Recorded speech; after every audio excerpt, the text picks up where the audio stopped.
De nos jours, beaucoup de gens se livrent à des activités illégales et à des entreprises frauduleuses. Beaucoup de ces Yahoo-boys finissent par devenir très riches, affichent leurs richesses nouvellement acquises et font la tendance sur les réseaux sociaux. Mais pour combien de temps? On les appelle les Sakawa au Ghana, Yahoo-boys ou princes du Nigeria au Nigeria, brouteurs en Côte d'Ivoire et scammers au Cameroun. Cependant, la plupart de ces jeunes finissent par avoir une fin courte ou malheureuse. Sachez que le nom Yahoo-boy est un argot nigérien utilisé pour décrire les personnes qui utilisent de faux emails et comptes sociaux pour attirer les victimes vers toute forme d'escroquerie ou stratagème trompeur. Cela dit, voici les brouteurs qui sont devenus fous. Numéro 10. Un garçon présumé, Yahoo-boy, a été repéré dans une voiture. Puis il est descendu de son véhicule et est devenu fou.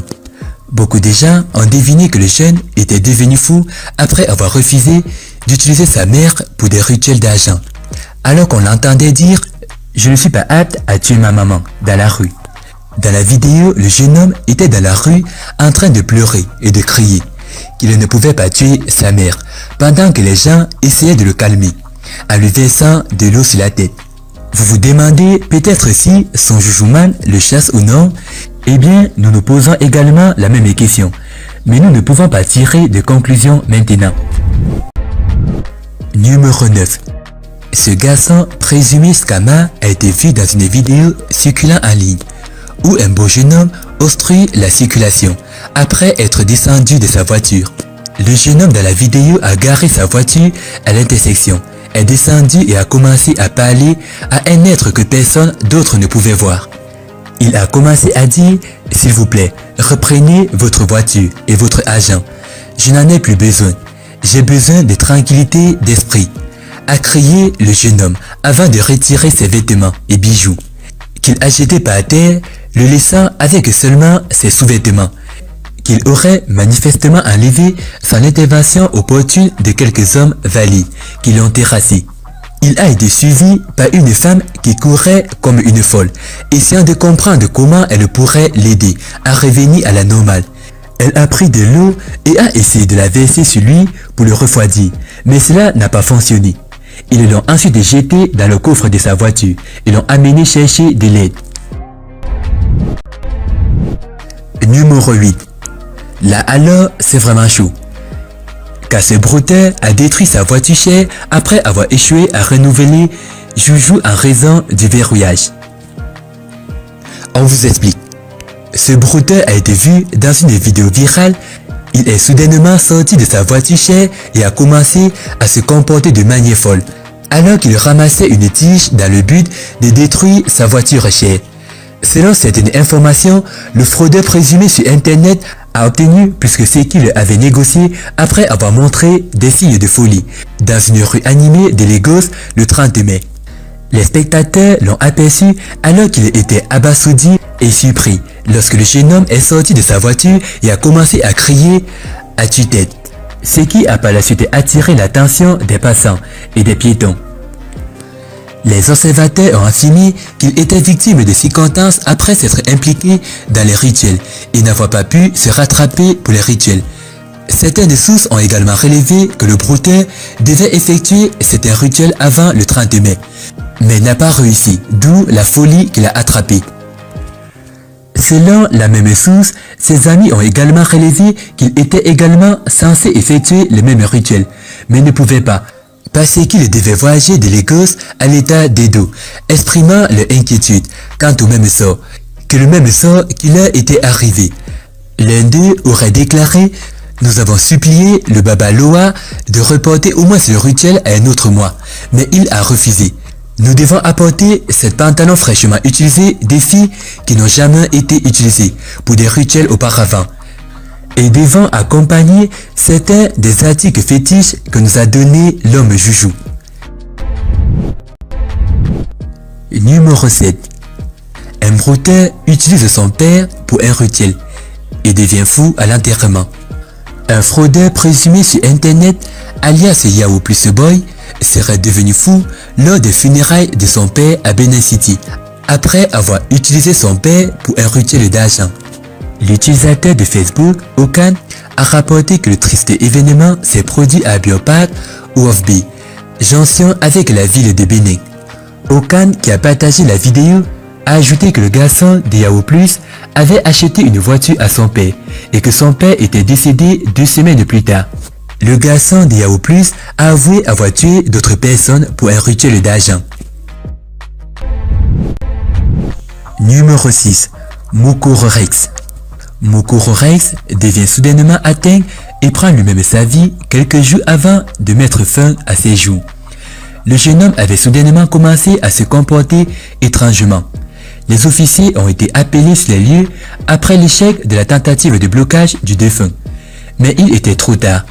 Le défunt avait commis l'acte à l'hôpital de ville d'Oteré, dans la région d'Igéli, nord où il avait couru après que sa mère l'ait amené à l'église pour la prière après son comportement étrange quelques jours auparavant. Numéro 5. Le prince Yaya. Selon un post, le jeune homme devenait riche de plus en plus.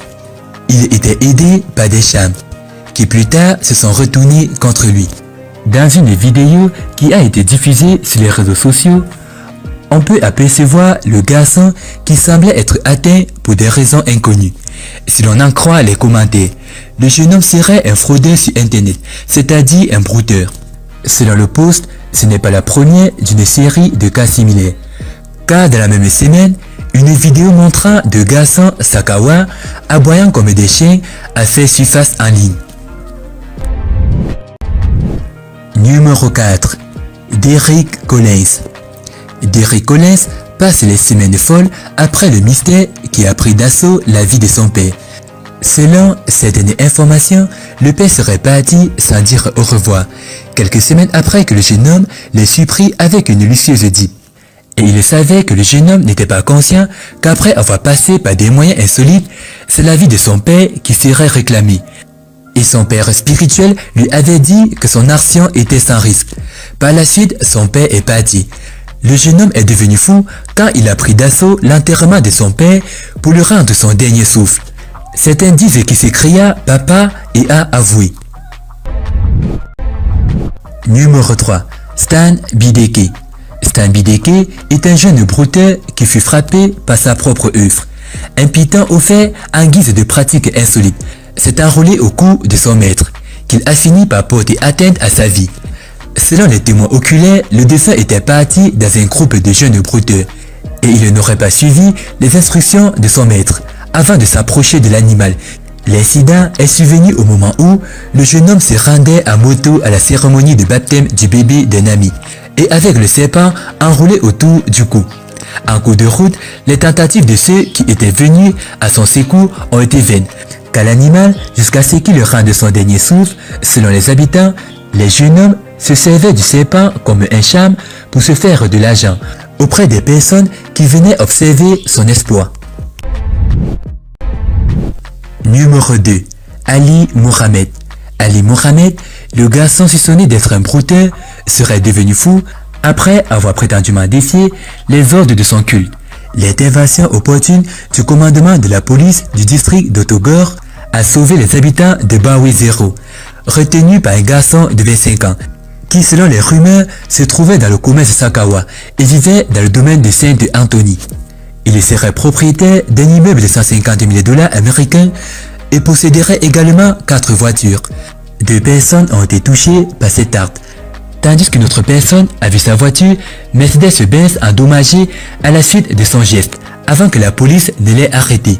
Certains habitants disent qu'Ali Mohamed habitait dans un immeuble tout seul, avec son maître spirituel. Lionel Diap. Son histoire a fait le buzz il y a quelques semaines. Celle de ce jeune homme apparaissant sur une vidéo dans laquelle il agissait tel un fou évadé d'un asile. La faute à un pacte qu'il aurait supposément passé avec une entité occulte afin d'obtenir beaucoup d'argent. Le porte-monnaie magique. Selon les initiés ou la légende, il s'agit d'une pratique qui consiste à réciter les incantations en vue d'obtenir un portefeuille magique, qui produit régulièrement de l'argent, mais qui en route te soumet à des conditions si éprouvantes qu'elles finissent par causer mort ou folie. Tel était le sort que l'on attribuait quelques semaines plus tôt à Lionel Thiam. Ce jeune Camerounais d'une vingtaine d'années apparut aux yeux du grand public. Fils de bonne famille, Lionel Thiam n'a jamais vraiment manqué de quoi se nourrir. Malgré cela, rêvant de mener la vie de multimilliardaire, d'un HPP et d'exhiber un train de vie isolant, il va rapidement prendre des chemins compliqués et devenir brouteur ou scammer, comme on les appelle au Cameroun. Entendez cybercriminel. Un choix qu'il serait bien vite au vu des images où on a pu le voir croulant sous des liasses d'argent, posant devant des voitures de luxe et vêtu plus classe que le roi du Wakanda. Sauf qu'un beau jour, Lionel Thiam se retrouve dans un groupe d'amis où, malgré ses envois falsieusement acquis à moins d'argent que tout le monde, invité à une sortie de farotage par ces jeunes super riches. Il n'a rien et n'est rien. Le jeune homme veut être aussi comme les autres, c'est-à-dire super riche. C'est ainsi qu'il sera posé une condition pour intégrer le cercle. Il sera donné à Lionel une somme de 50 000 francs CFA à dépenser intégralement dans un supermarché, mais sans emporter les produits achetés. Banale condition qui paraissent aisée au départ, mais qui s'avérera bien plus compliquée que ça au moment de la réaliser. En effet, rendu au supermarché, Lionel va effectuer sa condition et dépenser l'intégralité de la somme d'argent en achetant divers produits. Mais alors qu'il voulait s'en aller en laissant ses biens acquis, il a tôt fait d'être interpellé par la caissière. Celle-ci, étant étonnée sur son oubli, va lui demander de récupérer ses marchandises. Chose à laquelle Lionel va s'opposer encore et encore, jusqu'à ce que son comportement alerte les vigiles. Ces derniers insistant eux aussi pour que Lionel récupère ses achats, le jeune garçon va se trouver acculé de haut mur. Il lui faut à tout prix réaliser la condition. Que faire alors? C'est alors que dans un éclat de génie, le jeune va soudain se déshabiller devant tout le monde pour simuler la folie. Un geste qui va pousser les vigiles à faire ressortir Lionel du supermarché. Après le moment de folie, Lionel rentrera chez lui, s'étant adroitement joué de tout le monde, mais y ayant laissé sa réputation au passage. À ce jour, la fortune de Lionel Thiam est complètement inconnue.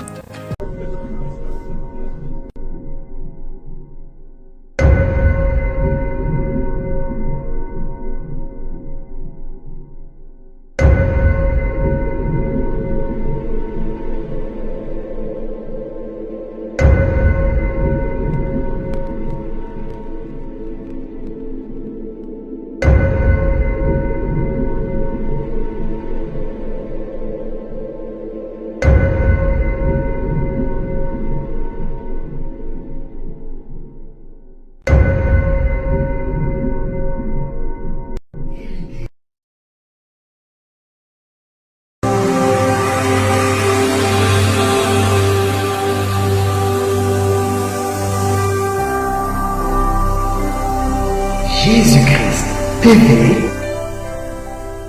vous connaîtrez la vérité et la vérité vous affranchira.